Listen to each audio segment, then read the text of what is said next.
সত্যের সংগ্রামের পক্ষ থেকে উপস্থিত হয়েছি দেগঙ্গা বিধানসভাতে সেই বিখ্যাত ওয়াইজিন হযরত মাওলানা মুফতি আলাউদ্দিন সাহেব হুজুরের কাছে।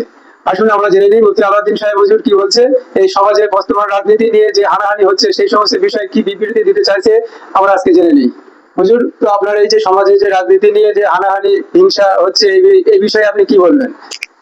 আমি চাইবো সবাই সুস্থভাবে ভোট দিন, শান্তির সঙ্গে ভোট দিন, ন্যায় প্রতিষ্ঠার জন্য এবং দেশের সমাজের কাজের জন্য আপনারা আগে আসুন। কিন্তু যারা জ্ঞান পাপী শিক্ষিত সমাজ, তারা যে অন্যায়গুলো করে, তাদের দ্বারা হাজার হাজার মানুষ ধর্মচ্যুত হয়ে যায়, দিন গোলা হয়ে যায়। কোনো মারামারি নয়, কোনো হানাহানি নয়। আপনারা যে যাকে ভালোবাসবেন, নিজের ভোট নিজে স্বাধীন ভেবে নেবেন। আরো একবার বলে রাখি, ভোট হয়েছে মানে এটা একটা প্রতিযোগিতা, জয়ী হবে একজন। সে যেই জয়ী হোক, সেও যেন মাথায় রাখে আমি জয়ী হয়েছি মানে বিরোধীকে আমি মেরে খুন করে লুটপাট করে বের ছাড়া করে ঘর ভেঙে লুটপাট করে দিয়ে তাড়িয়ে দেবো না, এটাও যেন তারা না ভাবে।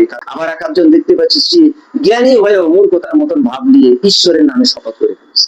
কারণ আল্লাহ পাক জানিয়েছেন, ইন্নাল্লাহা ইয়ামুরু বিল আদল, সুবিচারক হও। নেতার নেতৃত্বে যদি জনগণের প্রাণ যায়, জনগণের বাসস্থান যায়, জনগণের মান যায়, সেই নেতার নেতৃত্বে কোনোদিন শান্তি আসতে পারে না। আর যে দলেরই নেতা হোক না কেন, তাকে এই ভাবনা নিয়ে যেন ভারতের সংবিধান মেনে সে যেন দেশের পরিচালনা করতে পারে, এই আশা রেখে আমি আপনাদের কাছে বার্তা দিলাম। কাছে দূরে দেশে বিদেশে সকলকে আন্তরিক সালাম ও মোবারকবাদ জানিয়ে আমি দেশবাসী সকলকে জানাই যে আগামী পরশু দিন ভোট, সকলেই শান্তির সঙ্গে বিশৃঙ্খলা মুক্ত হয়ে ন্যায়ের পক্ষে এবং সমাজের উন্নতির চেষ্টা রেখে সকলেই শান্তির সঙ্গে ভোট দেবেন। কারণ আমাদেরকে ভাবতে হবে যে কার দ্বারাই সমাজের কাজ হবে, কে কাজ করছে, কি করতে পারবে। প্রত্যেকটা ভোটারকে আমাদের এই চিন্তা ভাবনা রেখে যাতে কোনো জায়গায় মারামারি না হয়, হানাহানি না হয়, নিজেদের অধিকারকে বুঝে পাওয়ার জন্য অবশ্যই আপনারা আপনাদের ভোট সুষ্ঠুভাবে প্রদান করুন। সেইভাবেই এবার আইন শৃঙ্খলাও ঠিক মতো দেখা যাচ্ছে। মানুষ 92, 97, 95% ভোট দিতে পারছে। সকলেই সেইভাবে ভোট দিক। আমি চাই যে উন্নতি আরো দেশের হোক। যেমন বামফ্রন্টের পিরিয়ডে উন্নতি হতো, তার থেকে বর্তমান পিরিয়ডে আরো উন্নতি দেখাচ্ছে। সরকারি কোষ থেকে টাকা পয়সা আসছে। এরপরে আবারও যিনি সরকার থাকবেন তিনি হয়তো আরো থাকবেন, কেউ তো চিরস্থায়ী থাকে না। মানুষ আল্লাহ পাক যাকে রাখে সেই দেশ চালায়, আল্লাহ পাক যাকে রাখবেন সে থাকবে। তবে আমাদেরকে প্রত্যেকটা দেশবাসীকে, নাগরিককে এটা ভাবতে হবে যে যার দ্বারা দেশে দেশের উপকার হবে, দেশে শান্তি থাকবে এবং অশুভ শক্তি থেকে আমরা শান্তির সঙ্গে বসবাস করতে পারবো। আজ সেই জায়গায় একটা সময় এনআরসির কোন একটা বাতাবরণ এসে গেল, মানুষ সব সংশয় হয়ে। আজ তবুও খানিকটা আশ্বাস ফেলেছি আমরা যে আজকে আমরা নিজের নাগরিকত্ব প্রমাণ করতে পারছি যে হ্যাঁ আমাদের ভোট সহি আছে, সঠিক আছে। তো আমি চাইবো সবাই সুস্থভাবে ভোট দিন, শান্তির সঙ্গে ভোট দিন, ন্যায় প্রতিষ্ঠার জন্য এবং দেশের সমাজের কাজের জন্য আপনারা আগে আসুন। তবে আমি সর্বসময় বলতে চাইবো, খিলাফত আর সিয়াসাত দুটোকে এক করবেন না। একটা ইসলামিক শাসনতন্ত্র রাষ্ট্রে যে ইসলামিক কানুন চলে, শরিয়াত চলে, সেই নিয়মে ধর্মীয় ভাবাবেগে আমাদেরকে মুসলমানদেরকে চলতে হবে। তার মানে এই নয় যে আমি রাজনীতির প্রেক্ষাপটে এসে মানুষকে ধর্মীয় সুশ্রুতি দিয়ে তাদেরকে বিভ্রান্তি করে ফিতনা সৃষ্টি করব। কারণ আল্লাহ পাক জানিয়েছেন, আল ফিতনাতু আশাদ্দু মিনাল কাতল। ফিতনাটা হলো হত্যার থেকেও কঠিন। কারণ একটা মানুষকে হত্যা করলে সে একজনই হত্যা হয়, মৃত্যু হয়, কিন্তু একটা ফিতনা লাগালে তাতে হাজার হাজার মানুষ মৃত্যু হতে পারে। সেই জন্য কবি ইকবাল বলেছেন যে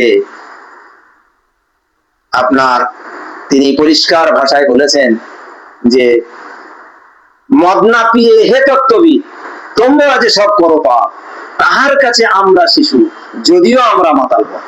আমরা হয়তো মদ খাই, আমরা মদ খেয়ে নেশার ঘরে চিতে পড়ে থাকি, কিন্তু আমাদের দ্বারা 10টা মানুষের ক্ষতি হয় না। কিন্তু যারা জ্ঞান পাপী শিক্ষিত সমাজ, তারা যে অন্যায়গুলো করে, তাদের দ্বারা হাজার হাজার মানুষ ধর্মচ্যুত হয়ে যায়, দিন গোলা হয়ে যায়। তাই আমাদেরকে ভাবতে হবে যাতে আমরা শান্তির সঙ্গে হিন্দু, মুসলমান, জৈন, খ্রিস্টান এই ভারতবর্ষে আমরা শান্তির সঙ্গে বসবাস করতে পারি এবং একে অন্যের কাঁধে কাঁধ মিলে বাস করতে পারি। তার জন্য কোনো মারামারি নয়, কোনো হানাহানি নয়।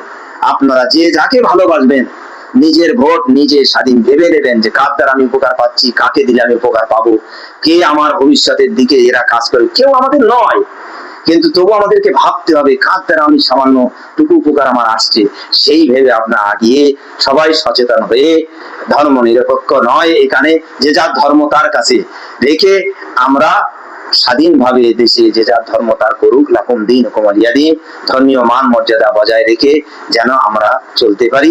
আল্লাহ পাক আমাদের সকলকে তৌফিক দেন, ফিতনা ফাসাদ থেকে হেফাজত করেন। এই পর্যন্ত আপাতত বলে যাতে দেশের মানুষ শান্তিতে থাকতে পারে। তো আরো একবার বলে রাখি, ভোট হয়েছে মানে এটা একটা প্রতিযোগিতা, জয়ী হবে একজন। সে যেই জয়ী হোক, সেও যেন মাথায় রাখে আমি জয়ী হয়েছি মানে বিরোধীকে আমি মেরে খুন করে লুটপাট করে দেড় ছাড়া করে ঘর ভেঙে লুটপাট করে দিয়ে তাড়িয়ে দেবো না, এটাও যেন তারা না ভাবে। কারণ তাকে সেই যখন সংবিধান মেনে যখন তাকে নমিনেশন ফাইল করতে হয়েছে, তাকে তার মাবুদের নামে করতে হয়েছে। কেউ ভুলবশত অনেক ঈশ্বরের নামে করে ফেলেছে, কিন্তু যে যার ধর্মীয় রুলে সে তার কাজ করবে। আমরা মুসলমান, আমরা আল্লাহর নামে অনেকেই শপথ করেছেন। আবার এক একজন দেখতে পাচ্ছি সে জ্ঞানী হয়েও মূর্খতার মতন ভাব নিয়ে ঈশ্বরের নামে শপথ করে ফেলেছে। কিন্তু যারা হিন্দু তারা তাদের যারা মানে তারা সেইভাবে শপথ করবে। এগুলোকে আমাদের মাথায় রেখে ধর্মীয় ভাবাবেগকে সামনে রেখে চলতে হবে। সাথে সাথে সমাজের কাজ করতে গেলে সবাইকে নিয়ে চলতে হবে। সব জায়গায় হাদিস বলে মান তাশাব্বাহা কওমান ফাহুয়া মিনহুম, হ্যাঁ তোমরা আমাকে ভোট দাও আর সব হারাম টারাম, এই সমস্ত ভাষা বললে এরা আমাদের কাছে, সমাজের কাছে ইসলামের একটা কলঙ্ক মনে হয়, আর বিরোধীকে আরো শক্ত করে দেওয়া হয়।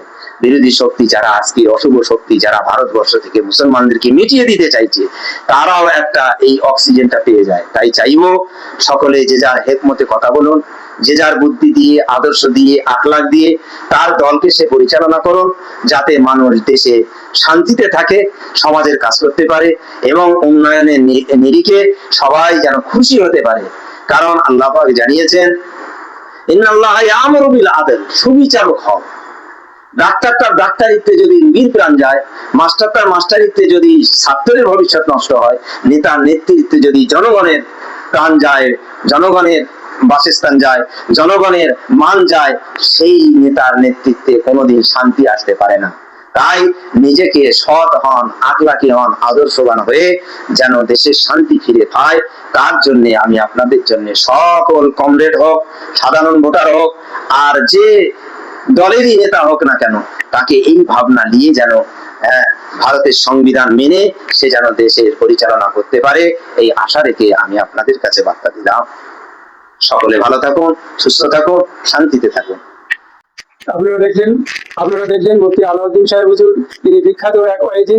হুজুরকে আপনারা অবশ্যই সকলেই চিনেন, বিভিন্ন জলসা মাহফিলে ইসলাম শরিয়াতের বিষয়ে কথা বলেন। হুজুর এই যে বর্তমান রাজনীতি যেভাবে চলছে, হিংসা, হানাহানি, মারামারি, এইগুলো থেকে বিরত থাকবার জন্যই এই বাংলার মানুষকে অনুরোধ করলেন। আপনারা দেখছেন সত্যের সন্ধান, দেগঙ্গা বিধানসভা।